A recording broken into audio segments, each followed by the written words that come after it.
chọc nó khá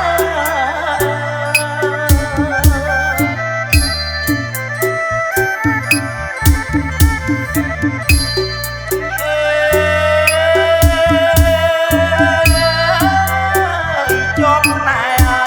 chọc rây hái ô này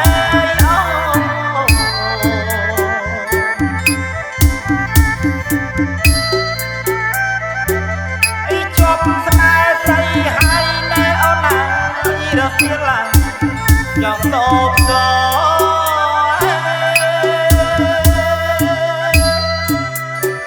rất kia lại là tôm gió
cho quên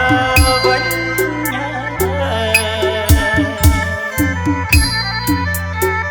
ngày na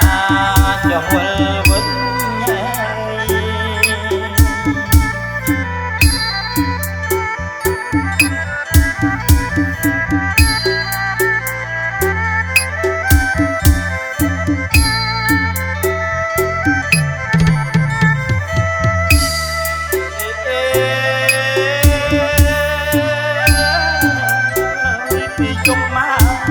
cho nó bật lên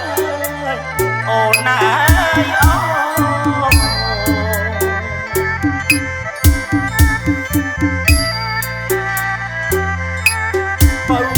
បងអើយបងគេញ៉ៅទំទិញ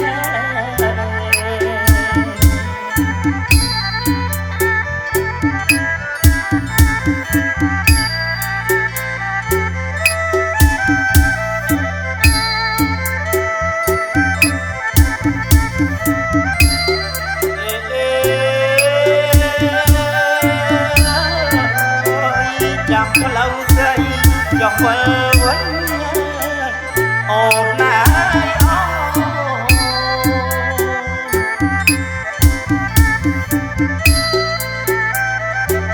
អីចាំផ្លូវវិលវិញវិលមកឲ្យជួបមក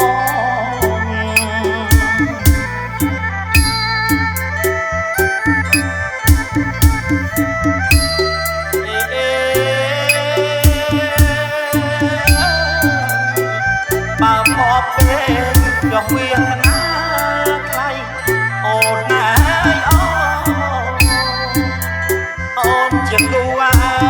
យនឹងបងលើកដៃម្ដងណាកុំជួបហើយគ្នាទៀតណា